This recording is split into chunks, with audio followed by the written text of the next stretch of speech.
Good afternoon.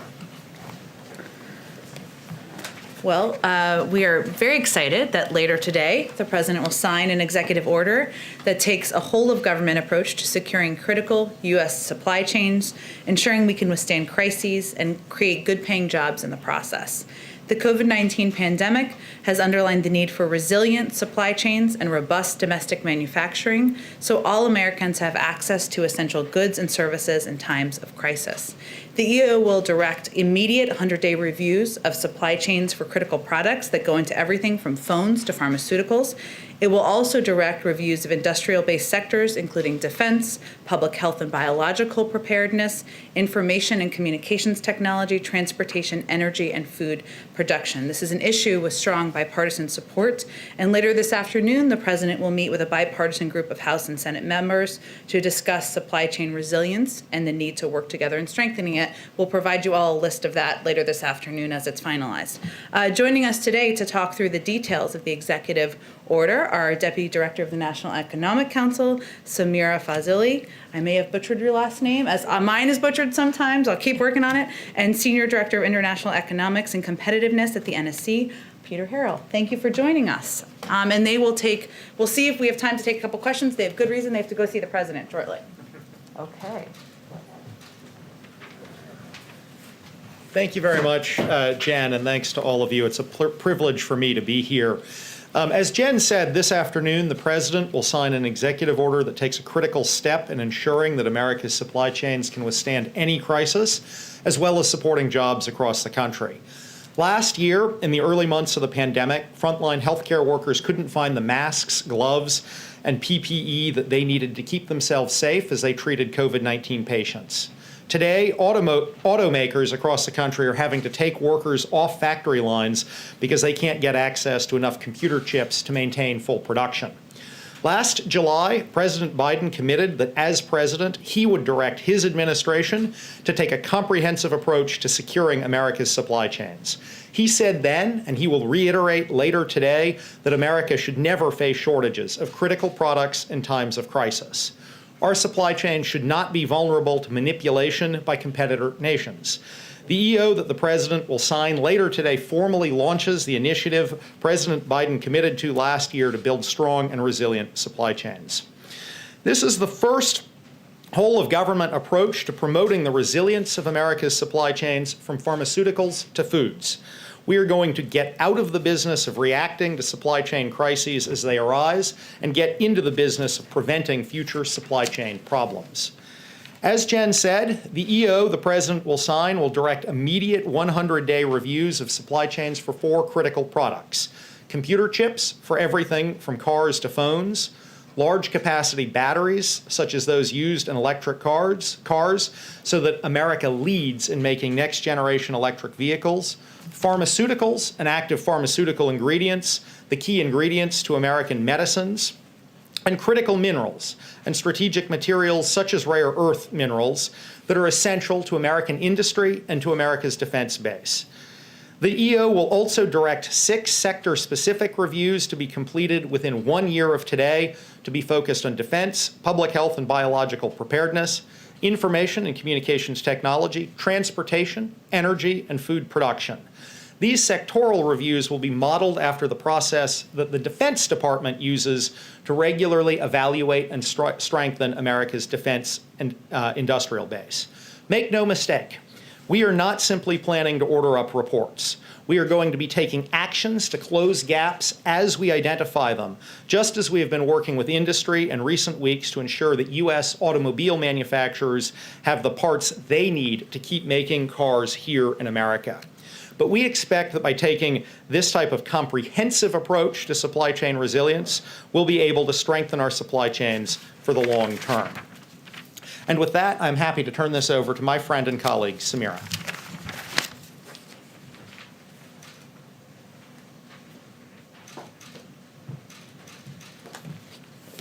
Thank you, Peter. Creating more resilient supply chains is an opportunity for our country to come together to create well-paying jobs for workers across our country. That is why today's action reinforces the President's overarching commitment to help our country build back better. We know that even before the COVID crisis, the economy was not working for most Americans. Worker pay was too low. Many families could not make ends meet. Many of the jobs that served as the heart of the middle class had been lost due to changes in both technology and the structure of the global economy. Disruption is inevitable, but over the past few years, we have moved from crisis to crisis when some essential product was suddenly in short supply. What we need is the capacity to respond quickly when hit by a challenge. This executive order moves the whole government towards being more prepared. These sector-specific reviews that the president orders today, we're going to be asking agencies to do the following.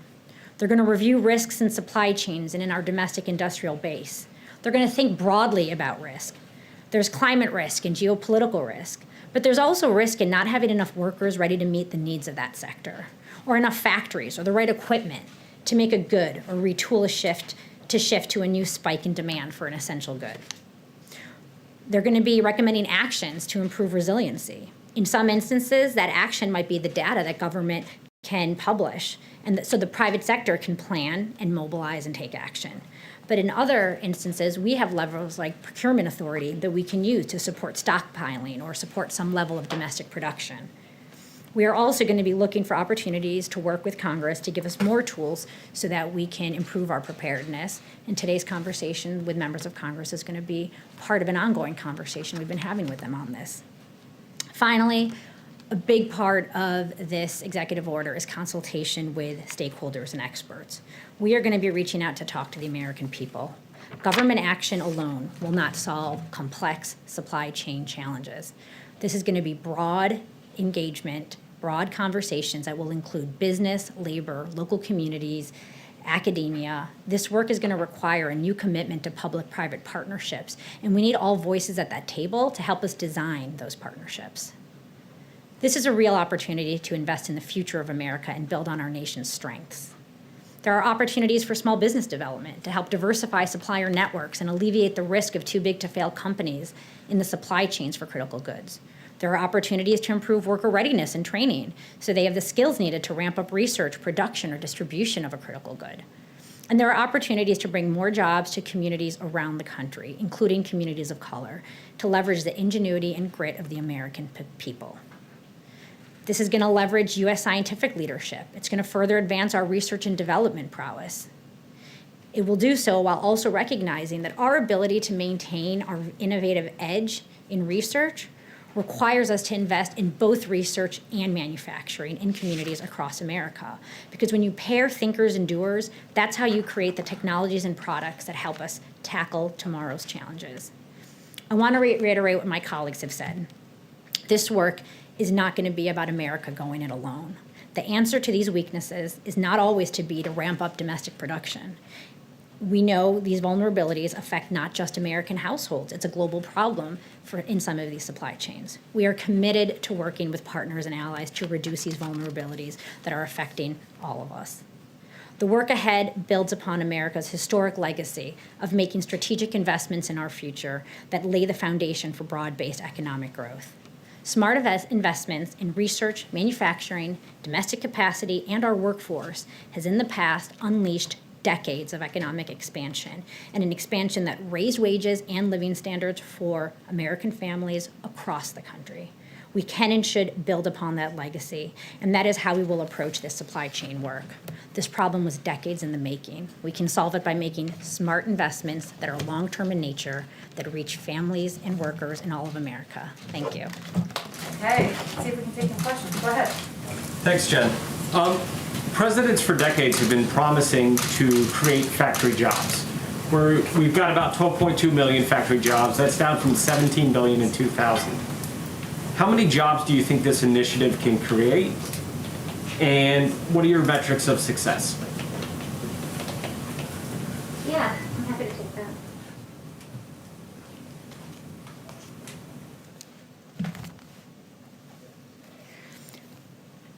I think we think it's important to have a broad lens and broad view on how you measure the jobs and the job creation in the manufacturing space. because manufacturing doesn't just support and create jobs in the manufacturing sector. There are broad spillover effects that it has. There are going to be R&D jobs here, research jobs here. There's going to be jobs in the kind of supplier networks in the services industry. So I think we have to start tracking and understanding that manufacturing's contributions to our economy can't just be narrowly counted in that way. That's what I would suggest. Jennifer? When you talk about incentivizing and funding, on the budget the upcoming budget, do you think that you will propose some sort of federal funding to help increase the supply of semiconductors? We are still in the process of formulating the budget, so at this time, I'm not able to talk in specifics about the budget proposal, but what I would say is we are looking forward to talking with members of Congress about what more we can do in partnership with them to give us the funds we need. And on that, just like to step back for a moment. Obviously, we're talking about multiple different supply chains here, and I think that the solutions we will be proposing and implementing will vary a little bit by supply chain. The supply chain for semiconductors obviously looks quite different from the supply chain for rare earths. So I think what you're going to see is us come forward with a comprehensive suite of recommendations that will be tailored for each of the different critical goods that we are looking at. In general, across the board, we're expecting we'll be using a mix of incentives to encourage production here, looking at ways to ensure there's surge capacity available for things that might need to be ramped up quickly, stockpiling, working with our allies and partners to make sure that we have cross-border open flows with our allies and partners where we might collectively need to take some action. So I think we're really going to be looking at a range of different tools here, not just any particular single tool. Defense Production Act, would you think that the White House would consider using the Defense Production Act specifically for the semiconductors? I don't think we're here to talk about how we would use the DPA on any particular supply chain at this point, but clearly, as we look at making resilient supply chains across the board, all tools are on the table for this administration. And then on Taiwan, can you say, how has Taiwan reacted to some of your requests for assistance on this? Have they been receptive to your pleas for help on boosting the supplies of the chips?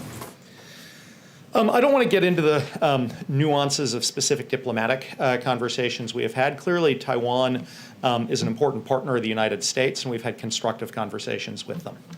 I'm sorry, we have to let them go, but I know there's a lot of interest in this, and we can do follow-up questions afterwards as well. But thank you both so much for joining us at the briefing, and you're welcome back anytime. Thank you. Okay, I just have a couple of additional items at the top. As you heard in our COVID public health briefing just a few minutes ago, starting next month, we will begin to deliver millions of masks to food banks and community health centers around the country. These are two nationwide networks that disproportionately serve hard-hit populations. Today, many low-income Americans still lack access to this basic protection.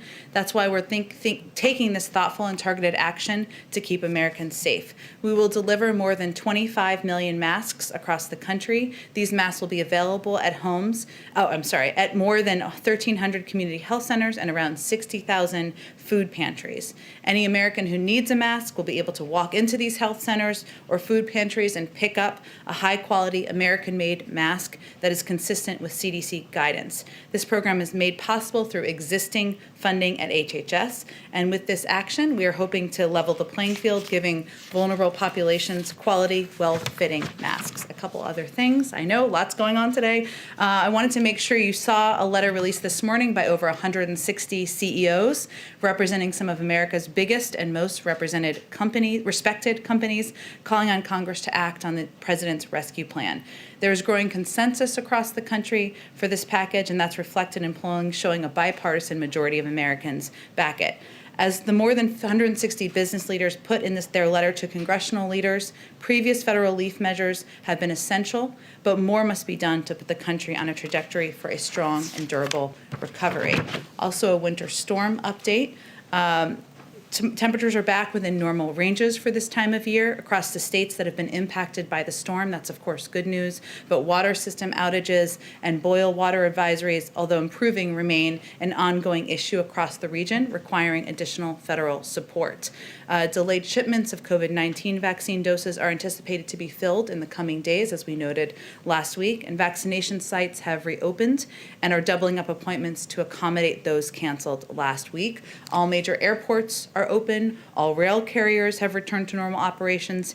Interstate and state highways are open. Transit agencies are returning to normal operations, and ports are operating under normal circumstances. Federal assistance continues. We noted the additional 31 counties yesterday, and of course, we'll continue to consider additional requests moving forward. Finally, to remain transparent with you and the American people, we wanted to share that the president tested negative for COVID-19 on Monday. We will venture to provide this update the following day in the future, but this is part of our regular COVID safety protocols that I mentioned a couple of weeks ago. The entire White House complex, as you know, continues to adhere to strict mask wearing, social distancing, and other mitigation strategies.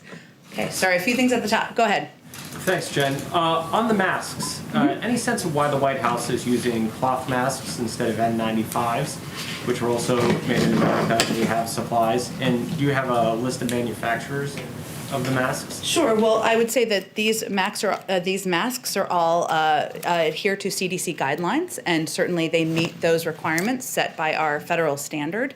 And just tell me your second question again. A list of the manufacturers of the masks. I don't have a list of those. I can see if there's more details we can provide. Okay, and then separately, Vladimir Putin said today that Russia's going to redouble its efforts on opposing foreign powers who he says are basically trying to undermine Russia. Does the White House believe that tensions with Russia are increasing?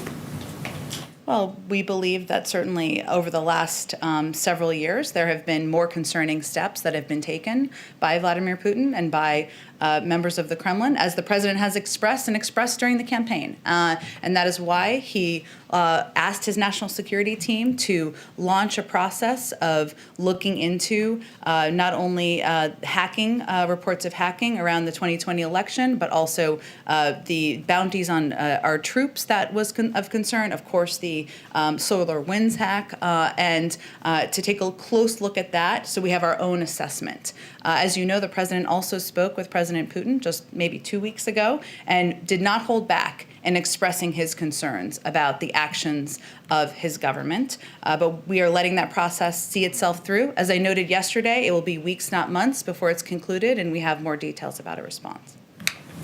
Go ahead. Thank you. So just wanted to see if you could confirm that the president is speaking with King Salman of Saudi Arabia today, and if he'll do that in advance of the report on Khashoggi coming out. Well, as we've noted in the past, we remain committed to releasing through the DNI, of course, an unclassified report that we expect to happen soon. I don't have an updated timeline for you on that. I know there were also reports on a proposed call. We also expect that to happen soon. We're still in the process of scheduling when that will happen. Okay. And what are they going to be talking about in that call? Well, when we have the call and the president has the call, I'm sure we'll do a readout of it. Of course, we've had engagements at many levels with the Saudis to date, but we'll do a readout once we conclude the call. Do you have a status update on Neera Tanden with all of the delays on Capitol Hill as far as her confirmation? And tell me more about what you mean by that. An update as far as whether you're going to withdraw that name. It doesn't seem like the votes are there for her at this point. Well, let me first state that, as the president repeated yesterday, we're fighting for her nomination, and she and our team remain in close contact and close touch with senators and key constituency groups. She's an expert whose qualifications are critical during this time of an unprecedented crisis, and she has rolled up her sleeves. She's very engaged in doing outreach to senators, to members on the Hill, answering any questions they have and offering to do that, and we're doing the same. I know there was an announcement about a delay of a confirmation vote today, and they put out a statement to make clear that, of course, they're going to do due diligence, as are we, to continue that outreach and continue to fight for her nomination. Follow, Jen. Go. Jen, thank you. How big of a setback does the White House view the fact that the Senate committees have delayed the vote on her confirmation to be? Well, again, they put out the statement from the leadership of the committee conveying clearly that they wanted to continue to do work to build support for her nomination. Does the White House see this as a setback to Neera Tanden's confirmation? I wouldn't put it in those terms. I think we are committed to continuing to fight for all of our nominees, continuing to do the outreach needed, to answer questions, to address concerns anyone has, to reiterate the qualifications of all of the nominees that the president has put forward, and to do due diligence in fighting for the team he's nominated. Even if she is confirmed, does it undercut the president's budget agenda to have this confirmation delayed? Well, as I noted a couple of times here, but it's worth repeating, Neera Tanden has a record of working with people who disagree with her, working with people who have different viewpoints and different objectives and priorities, and that's something she would certainly take into the job if she's confirmed. And just one more, Jen. Richard Shelby has said he would support the confirmation of Shalonda Young. What is your reaction to that? Is she a potential replacement should Neera Tanden not follow through? Well, there's one nominee to lead the budget department. Her name's Neera Tanden, and that's who we're continuing to fight for. Discussions about Shalonda Young? We are focused on fighting for the person the president has nominated. Go ahead, Caitlin. On Neera Tanden, one more follow-up on that. Has she offered to withdraw her nomination yet? We are working in close touch with Neera Tanden and with members of Congress on continuing to do the outreach and engagement to fight for her confirmation. That's where our focus is. But no yes or no, whether she's offered to withdraw. That's not the stage we're in, Caitlin. Where the stage we're in is working to continue to fight for her nomination. And as you know, it's a numbers game, right? It's a matter of getting one Republican to support her nomination. We're continuing to do that outreach, answer questions they have, and continue to reiterate her qualifications. And on the call with King Salman that's expected to happen, you said you're still working on scheduling it. Does President Biden want the Saudi Crown Prince to be on that call? The president's intention, as is the intention of this government, is to recalibrate our engagement with Saudi Arabia and to have counterparts communicate with counterparts. And Prince Salman communicated with the Secretary of Defense. That's the appropriate line of communication. And the president will speak with the king at the appropriate time. It will be soon, and as soon as we have an update on that being finalized, and of course when it happens, we'll provide you all with a readout. I know that, yeah, they'll be speaking, but is he okay if he's on the call? I would anticipate the call being directly with the king and a one-on-one call, or a call, of course, those would be the primary participants. Okay, my last question is on the Johnson & Johnson vaccine as it's moving toward authorization. It looks like Jeff Zients, the coordinator, said today they believe they're going to have between 3 and 4 million to ship pending authorization. That was initially supposed to be much higher, according to the contract that Johnson & Johnson signed with the federal government, closer to 10 million, I believe, in February. So is President Biden disappointed that Johnson & Johnson is not going to have closer to 10 million vaccines ready to go if and when they get authorization? Well, Caitlin, we were surprised to learn that Johnson & Johnson was behind on their manufacturing. As you noted, it was kind of reported earlier to be about 10 million, and now it's more like 3 to 4 million doses that they would be ready to ship next week if they are moved through the FDA process, which is not yet concluded, just to note. And we're going to continue to work with them on ensuring that that can be expedited. So if the Johnson & Johnson vaccine is approved. Go ahead. I want to follow up on what you just said about recalibration with the Saudis. Is that the extent of the recalibration, just having the president deal directly with King Salman? You say that MBS has been engaging with his counterpart at the Defense Department. If the U.S. government believes that Mohammed bin Salman was behind or in some way related to the death of Jamal Khashoggi, how can this administration continue to deal with him? And in what way do you intend to? Well, I think we'll wait for the unclassified report to be released, which will be released through the DNI. And while I don't have an update on that, I expect that will be soon to speak further. And of course, when I talked about recalibration, I was referring to, of course, the counterpart to counterpart, because that was kind of how the question was posed. But, we always look, the president is taking a fresh approach to how he engages with foreign leaders around the world, and different from the prior administration. And that means he will not hold back, and he will speak out when there are concerns he has about human rights abuses, about the lack of freedom of speech or the lack of freedom of media and expression, or any concerns he has. At the same time, we have a long relationship with Saudi Arabia. They are being attacked in the region, and that is certainly an area where we continue to work with them on. But I expect we'll have more to say when we get post the release of that report. An unrelated question. What is this president's view toward the loyalty that teachers' unions should have towards students? This president is a strong supporter of unions, public sector unions.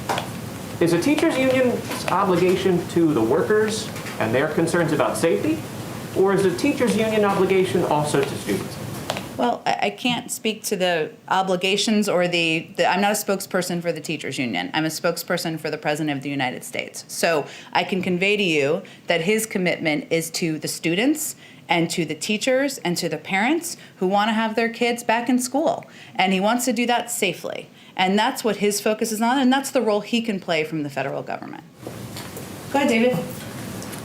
Jen, just back on the Saudi issue, I understand that until you've had the conversation, you're not going to talk much about the policy implications. The president did have some things to say during the campaign. He said, we were in fact going to make them pay a price and make them, in fact, the pariah that they are. And later he said there was little social redeeming value in the present government in Saudi Arabia. Any reason to believe his overall view of the Saudi government as a pariah and little redeeming social value has changed? The president, as you well know, David, because you've probably been covering him for a good chunk of this time, has had a long time he spent in the world of foreign policy, and he is certainly familiar with the leadership in Saudi Arabia, as he is in the Middle East and many parts of the world. And I would certainly not say his concerns or his views have changed. He is, of course, now President of the United States, and in that role, he is not going to hold back, as I noted, in speaking out when there are concerns. Of course, he has the right to take action of any kind as the President of the United States, but there are also areas where we will work with the Kingdom of Saudi Arabia on, including ensuring that they have the protections they need to face the threats that are facing them. Well, a little more on this and following on how you sort of think about this. We have a pretty good idea of what's in the declassified report or when it comes out, because many elements of it leaked 2 years ago when it was first came out. If you come to the conclusion that there were any senior Saudi officials who were involved in the Khashoggi murder, would those officials be welcome to the United States? Could they conceivably be subject to criminal prosecution as accessories to a murder and thus not want to enter the United States?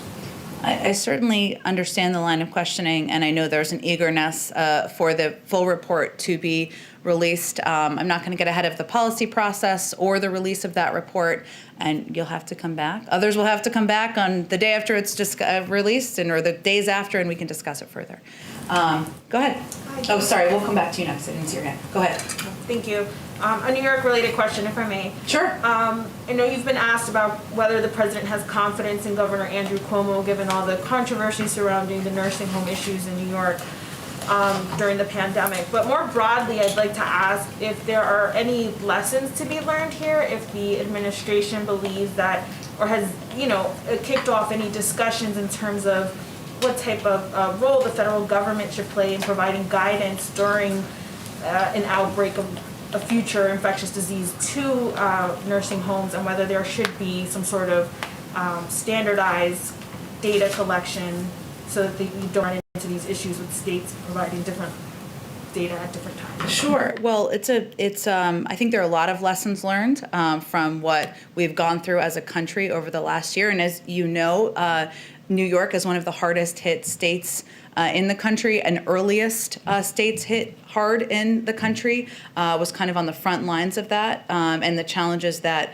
came up. I will say that our focus at this point in time is on working with governors from across the country, from red states and blue states, and working with them to ensure we can take the steps now to increase vaccines that are being distributed to states. As yesterday, we announced another increase in that to an over 70% increase since the president took office, to increasing communication, to increasing the number of vaccination sites that are on the ground.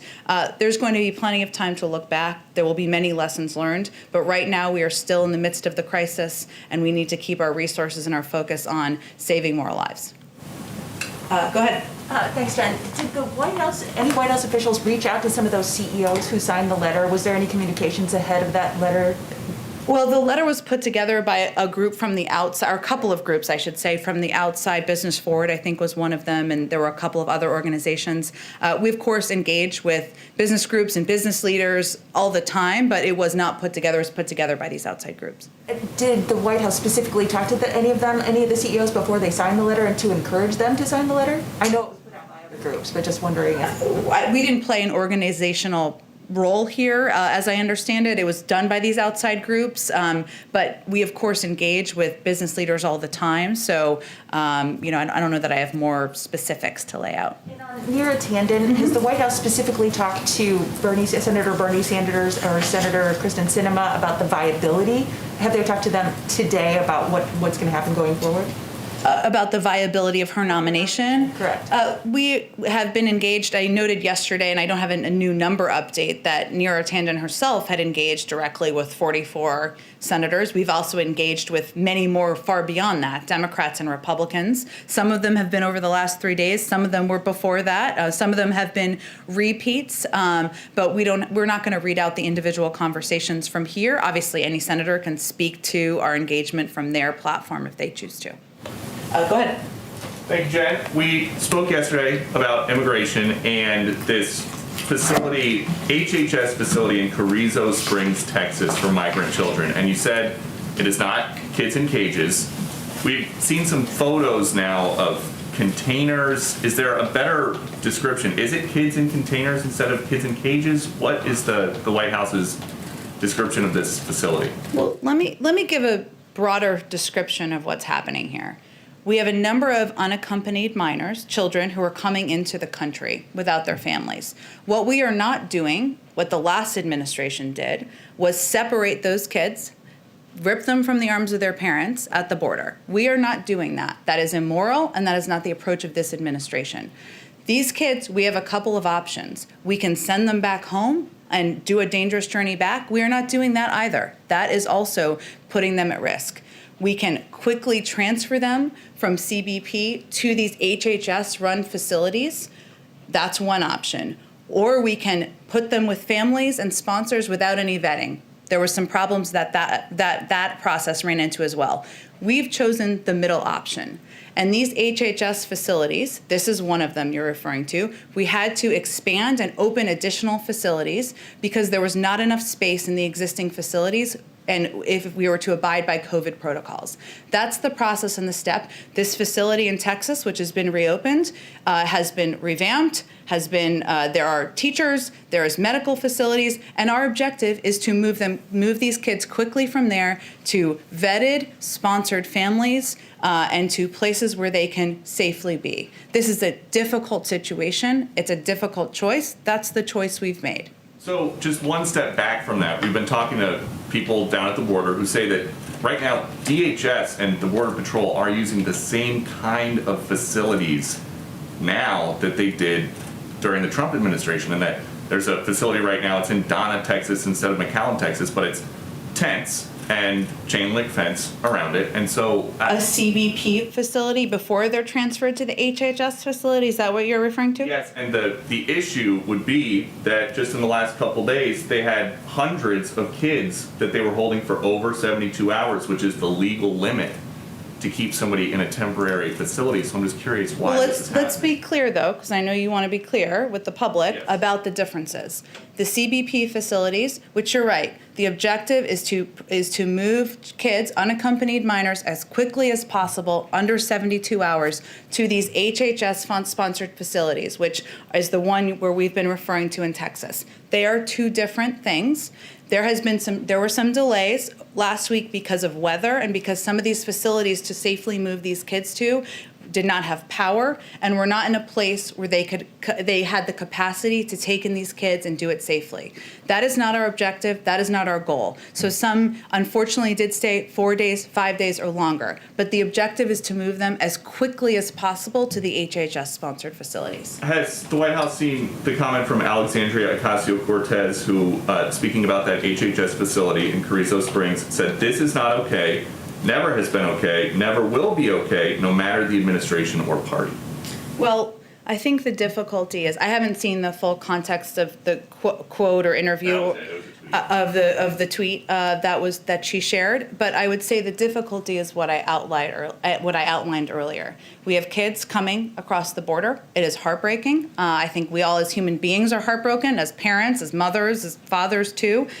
We only have a couple of choices. What we are not doing is dividing these kids and separating from their parents at the border, which what the last administration did, and why President Biden, or then candidate Biden, and then candidate Harris were outspoken at the time about these kids being pulled from their parents. What we are doing is working as quickly as possible to process these kids into these HHS facilities, which have been revamped, which have medical and educational services available, so that we can then transfer them to families. That's what our approach is. And so if there is this big difference, would the administration support, if it could be done safely because of COVID and with privacy concerns for the children in mind, would the administration support letting reporters in and press in to see what the difference is? I think you'd have to talk to the Department of Homeland Security about that. There are obviously safety protocols about that, privacy concerns, but I certainly encourage you to reach out about that. Go ahead in the back. Thank you. Totally different Texas questions. Sure. About the president's visit on Friday. So the president's infrastructure plan includes a promise to, quote, modernize the nation's electric grid, making it smarter and more resilient. Can that be done without federal oversight of the Texas grid, which we all got a reminder is not under federal oversight? You're right, and some parts of Texas are on the federal grid, as you well know, as somebody who knows a lot about Texas.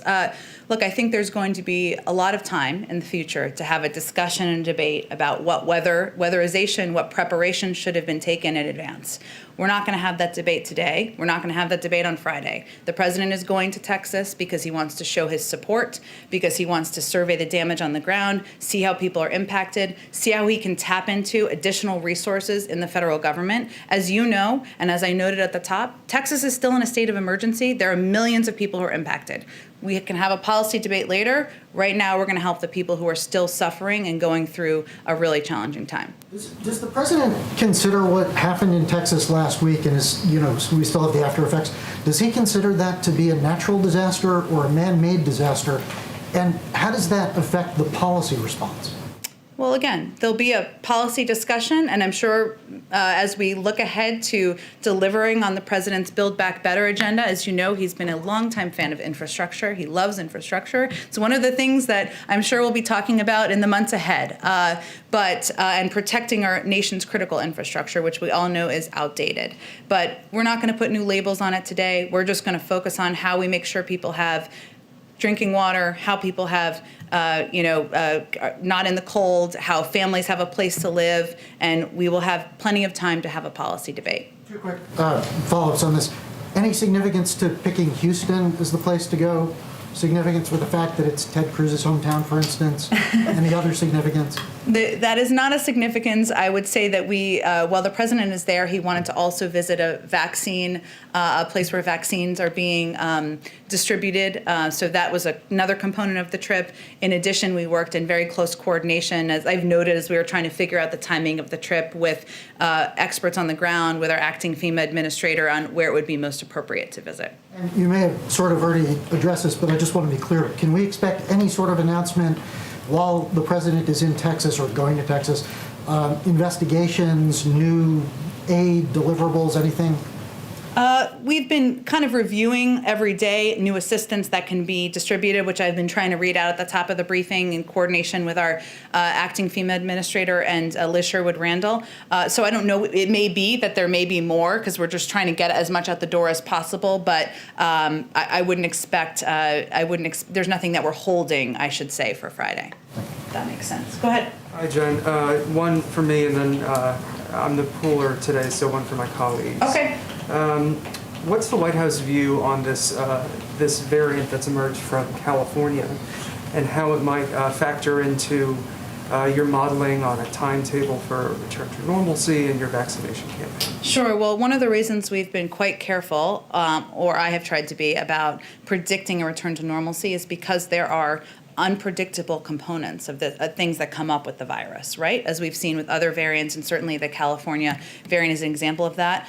The reporting on this is quite new, as you know, and our health and medical experts will, of course, take a close look at it and make some evaluations about what they foresee the impact as being. So I would certainly defer to them on that perspective, and send you to them to ask any health questions. And has the president been briefed specifically on the California variant, and is he concerned, alarmed?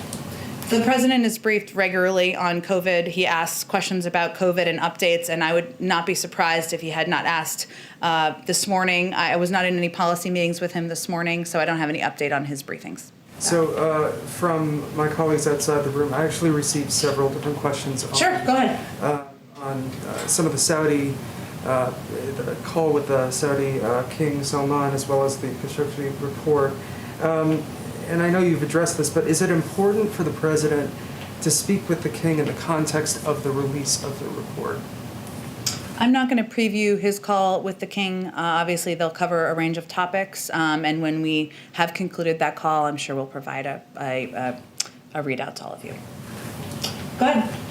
Yeah, just a quick follow on the Tandon nomination. Sure. We were told that Senator Sanders wasn't consulted at all before you guys announced her nomination, and I just wanted to ask, why didn't Sanders get a heads up on it? We consult, the process, and having worked on the confirmations team, I can give you a little insight onto this. The process during the transition of nominees being selected, there often was consultation with a limited number of members. It typically wasn't very broad in advance of a selection. Obviously, the president selects people he's going to nominate for positions. And then oftentimes the immediate follow-up to an announcement is immediate outreach from the nominees to a range of senators and a range of officials in Congress. So that's a normal part of the process. Budget, though, so was there any reason why he wasn't given a heads up? Again, I don't think I can speak to her announcement or who was or wasn't consulted in the days ahead from several months ago, but Senator Sanders is someone who we consult with regularly at many levels, including at the president's level, and expect we'll work with him on confirmations, but also a range of the president's objectives. Just a quick follow on immigration. Some of House and Senate Democrats have raised the possibility of putting a pathway for undocumented essential workers into a second reconciliation package. Pelosi even said it would be wonderful if it could fit. Does the president support that option?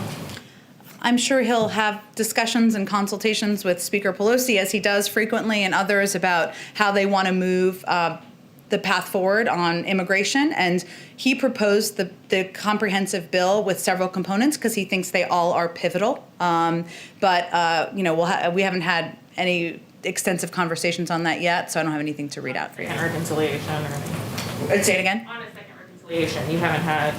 No, we'll see. We'll let Congress play out the process of what they want to propose or how they want to work through the components of the immigration package. He's proposed it as a full, multi-step, comprehensive package because he feels that smart security, a pathway to citizenship, and addressing the root causes are all pivotal, but we expect this to be an ongoing conversation about different components of what members support. And then if I could just one more, as you know, the UI benefits expire March 14th. Mm-hmm. Is there a backup plan if the COVID package doesn't pass Congress by that time? Well, let me first say that the president is focused on moving this forward as quickly as possible because, as you noted, there is a timeline in the middle of March when millions of people would lose their benefits. And it's not everybody on that day, and there's a progression of it, but that is of great concern. And that is one of the reasons why there is significant urgency in moving this forward as quickly as possible. And as you also know, covering Congress, a backup plan, most scenarios would involve Congress. This is the best pathway to preventing millions of people from losing their benefits, and that's why we are hopeful that it will move quickly through the House, as we anticipate it will, and then quickly through the Senate, and we'll be able to get the rescue plan signed into law so that that is not an issue. Thanks, Jen. Go ahead in the back. Thank you, Jen. I have two questions on Iran and Yemen. On Iran, the president opted for diplomacy, but there's worries in the region and Europe as well that the ballistic missile development and Iran's interference in the region might not be addressed or linked to the nuclear file. Can you assure us that actually this is the case? And second, do you believe that Iran is testing your resolve in Iraq by attacking the green zones and the Erbil airport recently? Well, first, on the first question, can you just say the last part of it again? You were saying, I'm sorry, masks make it difficult. Are you guys going to link the ballistic missiles development and Iran's interference in four Arab countries to the nuclear file, or are you going to leave it separately? Because there are worries that actually you're very eager to secure a deal and you're going to leave this behind like it happened in 2015. Well, first, the president's Iran is a long way from compliance, as you well know, from covering this issue quite closely. And the president has been clear that if Iran comes back into full compliance with its obligations, we will do the same, and of course then use that as a platform to build a longer and stronger agreement, including addressing ballistic missiles and many of the concerns that, as you noted, countries in the region, our European partners have about the actions of Iran. But we are not at that point. The point we are at is that the United States has expressed an openness to an invitation to have a diplomatic conversation. That's the stage we are at. As you know, we have not taken any steps to roll back on sanctions, or to provide, I should say, sanctions relief as has been requested. And we are in a place where we're waiting to see if Iran will, what their response will be to the Europeans' invitation. So why are you not responding to the attacks in Iraq and elsewhere? The attacks in Iran? The attacks in Iraq. I should say, well, first, we have not made a final attribution of the attacks. I will say, as you know, the president spoke with the prime minister last night. This was an extensive part of the conversation. We do hold Iran accountable for the actions of their proxies. And of course, we reserve the right to respond in a manner and at a time of our choosing. But we will respond in a way that's calculated on our timetable and using a mix of tools seen and unseen. What we will not do, and what we've seen in the past, is lash out and risk an escalation that plays into the hands of Iran by further destabilizing Iraq. And that is our priority. And if I may, on Yemen, since you unlist the Houthis as a terrorist organization, do you believe that the humanitarian situation has improved, considering that now they are trying to take Ma'rib, which is a big city, and some say that they've been emboldened by lifting them from the terror list?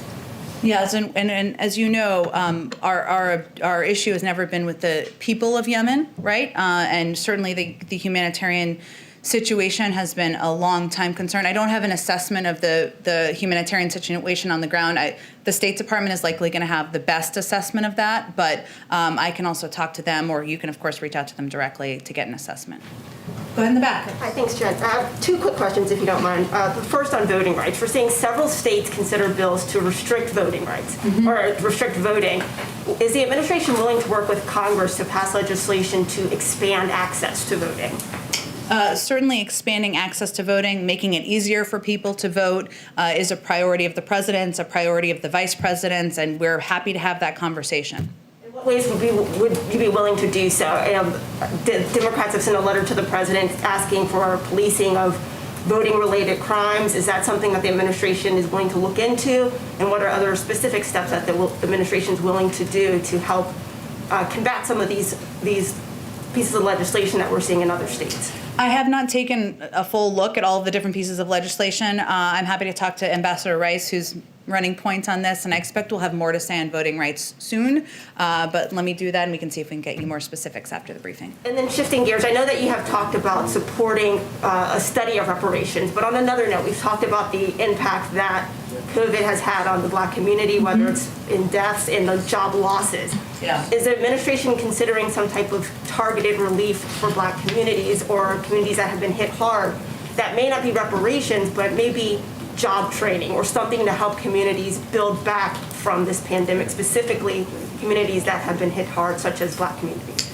Sure. Well, let me first say that the American Rescue Plan is the package that we hope we will have signed into law soon that is going to provide relief that is targeted at the communities and the people and the families who have been hardest hit, from direct checks and payments to more money for vaccinations to get them out to communities that have been harder hit, to the reopening of schools that is certainly impacting many, many communities, including Black communities. Beyond that, obviously the president will consider a range of options, things that he talked about on the campaign trail to build the economy back better. That's not anything we have to preview or that's been finalized at this point in time, but our objective right now is to get the American Rescue Plan passed and to get that direct relief out to a range of communities. And I understand $1,400 checks are one thing, but I guess down the road helping communities, people that have lost their jobs, training them for these jobs of the future. Is that something? Again, job retraining, helping the manufacturing sector, doing better with caregiving, improving our nation's infrastructure. These are all components of the president's agenda that he talked about on the campaign trail and is certainly a blueprint for what he would like to do as president. But right now, we're just focused on the rescue plan, getting it passed, getting it through, getting that direct relief out. And then I expect we'll have more to say. He will have more to say after that is concluded. Go ahead, Kristen. Can I ask you one on the minimum wage? Sure. One of the points of debate as it relates to the president's COVID relief package, would the president support anything below $15? For example, the proposal for an $11 minimum wage. The president put $15 minimum wage, an increase in his package, because that's what he believes the increase should be. As you know, is working its way through a parliamentary process at this point in time. Hopefully we'll have more news on that in the coming days. But his support is for the $15 increase. Senator Sanders has said there's no room for compromise. Does the president think there's room for compromise on that $15? Well, the compromise will be between members of the Senate who may have disagreement on where the minimum wage should sit and what the process should be. But the first step is the bird rule, the bird bath. I just like to say that every day. And then members will, and we're certainly hopeful that that will conclude with the minimum wage being included in there, but that is up to the parliamentarian for that process to conclude. And then senators will have to debate what a final package looks like. Go ahead, Steve. Just a quick one. There's been some survey data that suggests there's some hesitancy within the armed services in taking the vaccine. The commander-in-chief, in theory, could require that members of the military take the vaccine. Is that something he's considered doing and is wanting or willing to do? That's a really interesting question. Everyone's questions are interesting, but that's a very interesting question. I have not spoken with him about that or to Secretary Austin about that, who any decision like that would be in consultation and at his recommendation. I'm happy to follow up with it on it, or I would suggest you talk to my old friend John Kirby about where they stand on that question. Go ahead, David. Just following up on Kirsten's on the minimum wage there. It sounds from your description of the negotiation underway now between House and Senate on the wording that the president would basically sign whatever comes out of conference here. That would be the implication of your statement, that he doesn't really have a choice on the minimum wage at this point. Is that what you meant to say? That is not my implication. I hope that's not what other people took from what I said. But what I was conveying is that there's a process that this has to undergo, and it needs to move through the Senate parliamentary process. We don't even know where they're going to conclude on whether the minimum wage is in the package or not in the package. And certainly, and I'll leave the analysis to all of you, there would be many who would support it not being in the package, and there would be many who would oppose it not being in the package. We understand that. We know how a bill becomes a law. What I'm conveying is we're not going to get ahead of that process. And that You're not saying the president won't sign it if it doesn't have a minimum wage provision? I think we are not even at the stage. The president proposed an increase in the minimum wage in his package. That's what he wants to be in the final package. He also was in the Senate for 36 years and has great respect for the parliamentary process. We're going to see that through. Once that's concluded, we can all talk further about the next steps. Go ahead. There's a report that South Korea is working with Iran to possibly unfreeze $7 billion in Iranian money, but they would need a waiver from the U.S. State Department. Is that something that the administration would consider? I have not seen those reports. I'm happy to follow up with our team at the State Department, but it would probably be more direct if you follow up with them directly. Okay, and one more on vaccines. What does the White House think when they see a governor like the Democratic governor of Connecticut, Ned Lamont, who says he thinks if he goes his own way, not with the national recommendations, to distribute vaccines just based on age, then he can get them out faster and more equitably than if he follows the recommendations from the federal level? Well, we make recommendations at the federal level for a reason, because there are groups that we feel should be prioritized, whether they're frontline workers, healthcare workers, individuals over a certain age, as you noted. And our objective, of course, is to get to the stage where there's recommendations for people who are much younger, who don't have health conditions that would mean they would qualify. So that's the reason we lay them out as we do. Obviously, governors make different choices about the prioritization and the prioritization order, but we stand by the guidelines we've recommended at a national level. Thanks, Jen. Thanks, everyone. Thanks.